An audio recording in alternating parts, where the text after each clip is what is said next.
Bon dia i bona hora. Actualitat, entreteniment, divulgació, cultura, opinió, participació. Els matins més complets a Ràdio Molins de Rei. Saludem a aquesta hora del matí. Per tant, el portaveu del Partit dels Socialistes de Catalunya i primer tinent d'alcalde de l'Ajuntament de la Vila, en Xavi Paz. Xavi, bon dia i bona hora. Molt bon dia i molt bona hora. El dia que hem anunciat que comencen les inscripcions per la 37a cursa popular de Sant Miquel. En Xavi Paz, com bé sabeu, també regidor d'Esports. Xavi, una cursa que seguirà la línia dels últims anys o presenta alguna novetat? No, enguany, en principi, seguim les mateixes directrius i els mateixos objectius que els darrers anys. Ja fa 3 anys vam canviar aquest recorregut de la prova llarga, que la vam fer un únic circuit de 10 quilòmetres. Això és el que anem a continuant. Continuarem també amb una part del preu d'inscripció que servirà per, diguéssim, finançar part del programa de beques esportives, per tant, diners d'esport que serveixen per subministrar i per permetre l'accés a l'esport de tothom i, en definitiva, un dia que és l'activitat pràcticament de més públic que podem tenir, de participant, pràcticament dic, perquè també tenim els correfocs, tenim els gegants, tenim el camell, però sí que una activitat molt important en quant a nombre de participants i que ja fa 3 anys vam traslladar el cap de setmana abans i per això la fem el 20 de setembre. Serà diumenge 20 de setembre. A les inscripcions, recordeu, hi ha una pàgina web, cursasantmiquel.cat, de fet també des de la regidoria d'Esports normalment es fa una roda de premsa per explicar-ho tot, però sí que volíem recordar que comencen les inscripcions i que es fan fins al 16 de setembre, si és que no s'arriba abans a les 600 persones. Això mateix. Aquest és el topall que us heu marcat. Sí, de moment sí, amb un topall per tal que també sigui operativa aquesta mateixa cursa, tot i que sí, després veiem que hi ha molta demanda, diguéssim, doncs ja ho analitzarem les setmanes prèvies, però en principi volem arribar a aquest topall que, cal dir tampoc, en la de 10 quilòmetres no hem arribat mai tampoc, i per tant anem a veure com es comporten les inscripcions en un moment en què les curses també hem de saber que hi ha moltes curses de molta diversitat, el calendari està molt atapeït i per tant a vegades no cal créixer molt en nombre sinó créixer en qualitat, que és el que ja vam perseguir des de fa 3 anys i estem perseguint constantment. Avui és l'últim espai que tenim oportunitat de parlar amb en Xavi Paz abans del setembre i com a regidor de Cultura també no sé si podem anunciar alguna qüestió referent a la Festa Major, en quina línia es treballa. A banda, hem dit a la cursa que serà el 20 de setembre, tot i que crec recordar que fa 2 setmanes en Xavi ens deia que el pregó es preveia pel dia 24. Sí, el dijous 24. Encara sense poder dir qui el farà. Exactament, sí? Encara sense poder dir qui el farà. Ja m'ho temia, això. En tot cas, del que es pugui avançar en aquest moment el que es treballa per la Festa Major d'enguany. Es treballa perquè sigui una festa, com sempre, reeixida, perquè es vagi descentralitzant algunes de les seves activitats, perquè s'incorporin el que és totes les expressions també artístiques de la cultura. En aquest sentit segurament tindrem alguna novetat i que ja anunciem al setembre, però a l'entorn del cinema també, en el que confirmem i consolidem els aspectes que s'han anat introduint els darrers anys que han funcionat, com per exemple l'any passat hi va haver l'activitat de circ en el pati de Palau i enguany mirarem de tenir una segona activitat de circ i en definitiva també amb una voluntat que sigui una festa diguéssim plural en el sentit que pugui haver activitats per tots els públics. A vegades algun comentari que havíem sentit que es requereix més activitats pel públic infantil, també sabem que hi ha el públic adolescent que a vegades no acaba de tenir la seva activitat, inclús la gent gran que en algun moment,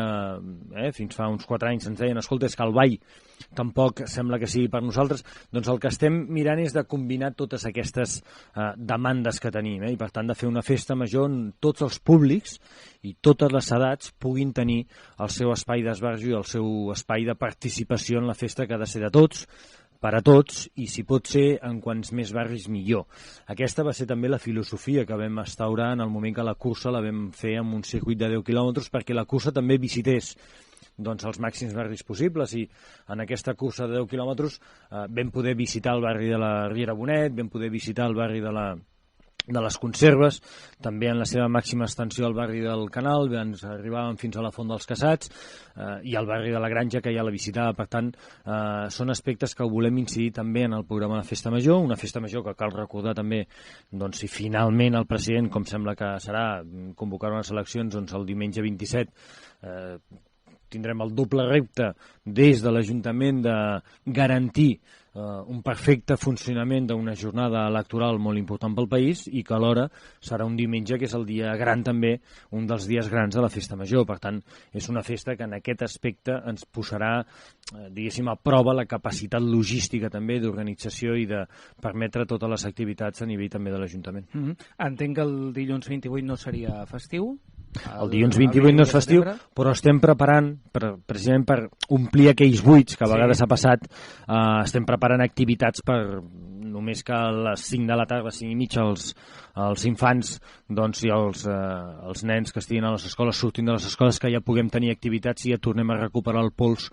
de la festa, que s'haurà interromput perquè ens entenguem dilluns només fins al migdia, però que a la tarda ja hi puguem tenir activitats i que ja aniran encadenant amb activitats fins a la nit, perquè és la nit d'empalmada, entenent que el dimarts 29 de setembre és el dia de Sant Miquel, el dia gran de la Festa Major, i que és el dia que començarà, diguéssim, ben d'hora,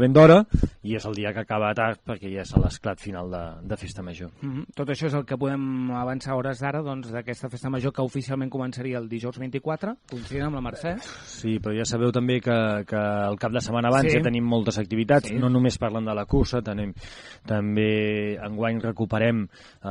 i diguéssim comencem ja a posar-ho com a tradició el ball de la pista de la Federació, que serà el dissabte 19, enguany el ball del centenari, i per tant amb trets distintius i recordatoris que enguany l'Associació Obrera fa 100 anys del seu naixement, i per tant ja és un cap de setmana previ en el que ja hi ha moltes activitats. Al llarg de la setmana 22, 21, 23 també hi ha activitats, també la biblioteca s'hi afegeix amb activitats, també tindrem una sèrie d'exposicions que podem inaugurar. Per tant, és veritat, com dius, que el tret de sortida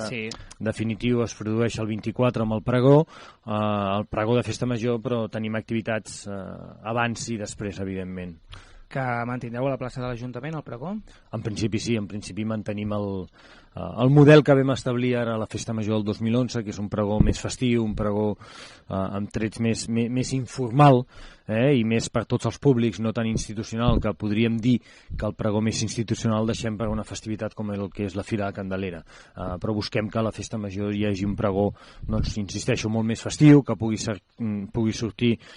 tot el que és el bestiari, totes les imatges i tots els diguéssim, components de la Festa Major, com els gegants, les colles de diables, el camell, etc., castells també, i que per tant és això, volem que sigui molt més participatiu, més obert a tots els públics i molt més festiu. Tot això, en principi, aquestes dates que estem parlant ja hauran acabat les obres del col·lector del carrer Verdaguer? Les obres del carrer Verdaguer, hauran acabat en principi també unes obres que comencen el 3 d'agost, que és l'ampliació de la vorera del carrer de baix, entre la plaça Ajuntament i la plaça Pompeu i Fabra, i que per tant ja tindrem absolutament dignificada i amb prou espai pels vianants tot el que és l'Ametlla del centre del poble, i en principi també haurem acabat, perquè ara estem esperant que el constructor ens proveeixi de la brana, que ens ha de permetre i ens tirar a enderrocar el mur, que són les obres del carrer Bruc, que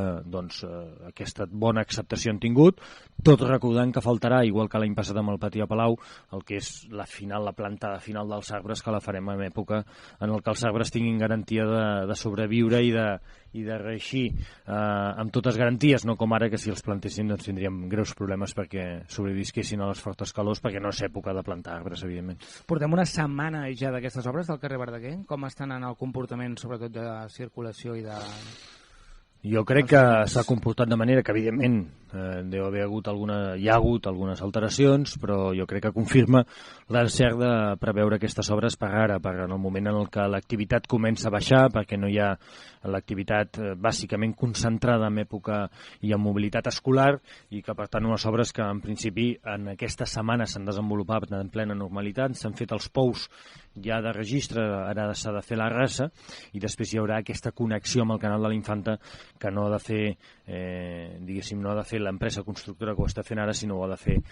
Aigües de Barcelona, i que en principi està coordinat perquè, insisteixo, en acabar aquesta fase d'obra de la constructora, que ja van començar i a molt bon ritme i sense novetats, perquè no, de moment s'ha pogut fer sense trobar-se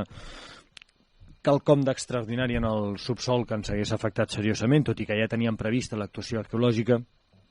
i que, per tant, en aquest sentit s'estan desenvolupant en plena normalitat. Molt bé, tot això en una setmana que tenim ple a l'Ajuntament, és l'últim ple del curs, abans també de tancar aquest curs 2014-2015. Alguna novetat, algun punt a destacar que es porti a... L'he de repassar, portem molts punts, però no deixen de ser punts, molts d'aquests, diguéssim, rutinari d'engegar una altra vegada la maquinària, constitució de comissions, constitució de ponències. Bé, a nivell econòmic sí que és veritat que portem l'aprovació dels comptes generals, el compte general, un cop feta la Comissió Especial de Comptes, que sabeu que és l'acte final a partir del qual s'aprova la liquidació de l'any anterior, i en aquest cas, per tant, feta el donar compte de la liquidació del pressupost, que la vam fer al març del 2015, després s'inicia un procés en el que s'aproven tots els comptes, amb 2 reunions de la Comissió Especial de Comptes i un acte final que és aquest, és l'aprovació pel ple municipal del compte general del 2014, un compte que certifica la bona salut de l'economia de l'Ajuntament de Molins de Rei. Precisament avui, per exemple, surt en el país un mapa divulgatiu molt interessant de tots els municipis de l'Estat, en el que es veu i es pot clicar l'evolució del deute del 2011 al 2015, es veu com hi ha ajuntaments que l'han augmentat i ajuntaments com el de Molins de Rei, que hem fet els deures i que hem disminuït el deute municipal. Per tant, certifica aquesta línia econòmica que vam engegar, és des de prendre com a mínim el mínim possible del sector financer, sanejar els comptes municipals amb aquest tret, donar garantia als proveïdors i pagar-los a temps, i en aquest sentit tenir més marge en el pressupost ordinari, en el del dia a dia, per fer front a aquestes voluntats i prioritats que hem marcat, com l'ajuda social o com les obres de manteniment i millora o tenir capacitat d'inversió pròpia. Això és el que fem i això és el que donarem compte en el ple d'aquest juliol del 2015. I a les 7 de la tarda? Sí, sí, amb aquesta mitja hora que pretenem guanyar, a veure si d'aquesta manera també aconseguim no acabar tan tard. Sí. Molt bé, doncs el podeu escoltar en directe, com sempre, per la ràdio, aquest dijous 23 de juliol a les 7 de la tarda des de la sala de sessions de l'Ajuntament. Deia Xavi Paz el tema de la festa major, sí, el diumenge 27 estarem entretinguts si el president convoca eleccions, que sembla ser que sí, pels darrers moviments que hem vist. Avui, sense anar més lluny, presenta en aquesta llista unitària recordeu, formada per Esquerra Republicana, Convergència i Unió, Convergència Democràtica, perdoneu, és el costum encara, les entitats sobiranistes. Està canviant moltes coses el panorama. Sí. De fet, Unió ja es perfila Ramon Espadaler com a cap de llista, hem vist també aquest cap de setmana, un cap de setmana en què també hem vist que s'ha presentat Catalunya sí que es pot, diuen l'única alternativa a aquesta llista sobiranista que encapçalarà Raül Romeva, Catalunya sí que es pot amb Iniciativa, Esquerra Unida, la gent de Podem i a l'espera de confirmar si es presenta procés constituent, que busquen també un candidat que havia de ser Arcadi Oliveres, però sembla que de moment ha refusat. Com està veient Xavi Paz i des del PSC tots aquests moviments des de fa una setmana? Perquè, clar, hi ha hagut diverses novetats aquí. Amb un punt d'interès i amb un punt, evidentment, de veure com evoluciona la política catalana, que jo crec que diguéssim, està en un moment transcendent, tot i que jo sóc dels que jo crec que no descobriré res i penso que hi explico que no sóc partícip de com s'està portant aquest procés. Jo tinc molt de respecte per tots els posicionaments, tinc molt de respecte pels que de sempre admiren, somien i treballen per la independència de Catalunya, però jo crec que tal com s'està fent en aquest cas, com estan fent i canviant de posicionament constantment, com, per exemple, Esquerra Republicana sempre havia dit que no aniria a una llista conjunta i ara finalment es deixa i participa d'aquesta llista conjunta, no ens han arribat a explicar el per què. Aquells que volen donar lliçons de transparència deixen sense donar-nos una explicació coherent de per què durant un any han estat rebutjant una llista conjunta i finalment sembla ser que l'accepten. No ens han explicat què va passar en aquesta reunió dilluns passat a Palau, perquè realment qui durant un any ha anat rebutjant un posicionament ara l'acceptés.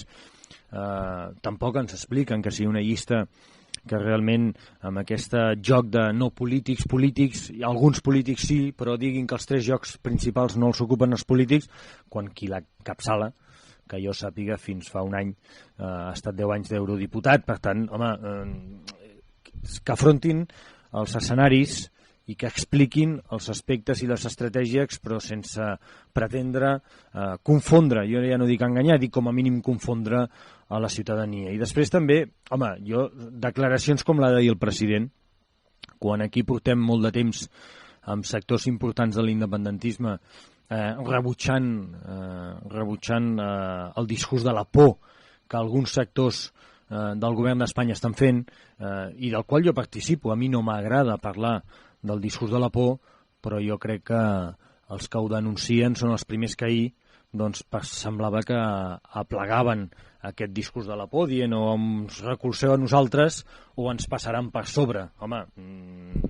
si tu has estat durant molt de temps dient que no val l'argument de la por, no siguis tu el primer ara que des d'aquí també diguis que o sóc jo, o és la llista unitària, o és aquesta llista, o sembla que no tindrem futur per a res en aquest país i s'imposarà una altra lògica. Jo crec que quan es vol la confrontació d'aquesta manera, quan es volen contrastar models amb el sí o amb el no, amb el blanc o el negre,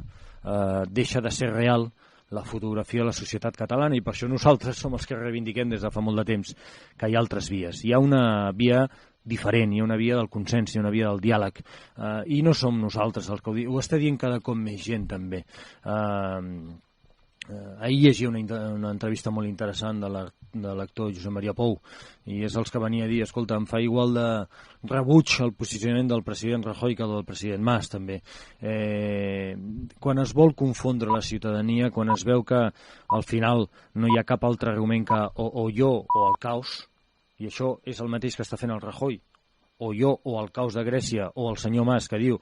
o jo o el caos d'Espanya, home, doncs jo crec que és faltar al respecte de la pluralitat de la societat catalana i deixar d'explorar altres vies que, per altra banda, tothom està d'acord que passi el 27S serà necessària una negociació, i quan portem molt de temps trencant tots els ponts de negociació, doncs el que estem fent és un futur en aquest sentit més complicat i més difícil. Si mirem a Barcelona, estem ja pràcticament fora de temps, però si mirem a Barcelona, el PSC va veure's perjudicat per aquest Barcelona en Comú. Ara creus que pot passar el mateix i, en definitiva, com ho pot fer el PSC per intentar reivindicar aquesta tercera via fermament del federalisme? Mireu, a vegades unes eleccions no deixen de ser una anècdota en la que és una trajectòria més a llarga distància. I, per tant, és possible que nosaltres, i això ens diuen totes les enquestes, doncs les eleccions del 27S no siguin les millors per nosaltres. I això, escolteu, nosaltres ja estem preparants, que no vol dir que renunciem a fer la millor de les campanyes per tal d'explicar el que és la nostra proposta i per tal de trobar aliats en la línia que nosaltres diem, la de la reforma de la Constitució, la del diàleg i la de la votació després per part de la població catalana i del país. Però escolteu, són unes eleccions, després s'ha de veure la trajectòria. Jo també avui destaco, com hi ha altres enquestes que diuen, com s'assumeix com que la persona que més consens pot trobar per tal de reformar la Constitució del país, la Constitució espanyola, és el Pedro Sánchez. És a dir, aquí hi ha tota una sèrie de vasos comunicants. Nosaltres som conscients que hem d'estar més forts per tal de garantir el canvi a Espanya, i a Espanya saben que si el PSC no està fort, el PSOE sap que si el PSC no està fort, doncs evidentment hi ha més dificultats per tal d'arribar a aconseguir les nostres fites de país. Nosaltres creiem que senzillament després de 40 anys aquest model està esgotat i per tant s'ha de fer un altre pacte per tal de tenir un escenari que es pugui mantenir durant 30 o 40 anys. I en aquest sentit és la reforma de la Constitució, que alguns veuen il·lusori, utòpic, com d'altres podem veure de dificultat també arribar a la independència. Per tant, nosaltres només, com moltes vegades he dit, demanem aquest reclam i demanem aquest respecte per tal de qui defensem també la reforma de la Constitució. I insisteixo, per altra banda, estem veient com el Pedro Sánchez en aquest sentit també és capaç de sentar-se amb un president de la Comunitat del País Basc, per exemple, com l'Ignacio Urkullu, i són capaços de posar-se d'acord per sondejar la reforma de la Constitució. Insisteixo, i això és el que està veient la ciutadania, com és el candidat que comença a ser molt ben valorat, que és el candidat o la persona que pot arreplegar més sensibilitats al seu entorn per poder liderar una reforma de la Constitució, i aquesta és la nostra feina. Que el 27S això no ens acabarà d'anar bé. Escolteu, això és un trajecte de llarg recorregut i estem convençuts que aquesta serà la solució per tots nosaltres i per l'encaix de Catalunya amb Espanya. Fins aquí, doncs, l'espai de preguntes al PSC. Tindrem ocasió, evidentment, al setembre de reprendre totes aquestes reflexions i de noves que segur que sorgiran. Xavi Paz, moltíssimes gràcies. Gràcies a vosaltres, gràcies i felicitats també pel treball que heu fet al llarg de tota aquesta temporada 2014-2015, que com vosaltres mateixos heu dit doncs va ser molt exigent per vosaltres, el qual no vol dir i que no sigui exigent la propera també, a més. Correcte. I que per tant doncs, us desitjo que tingueu molt bons dies de descans, que carregueu molt bé les piles també, com tots nosaltres, i que ens retrobem i que tinguem una bona retrobada al setembre. Gràcies, fins aviat, bon estiu. Anem a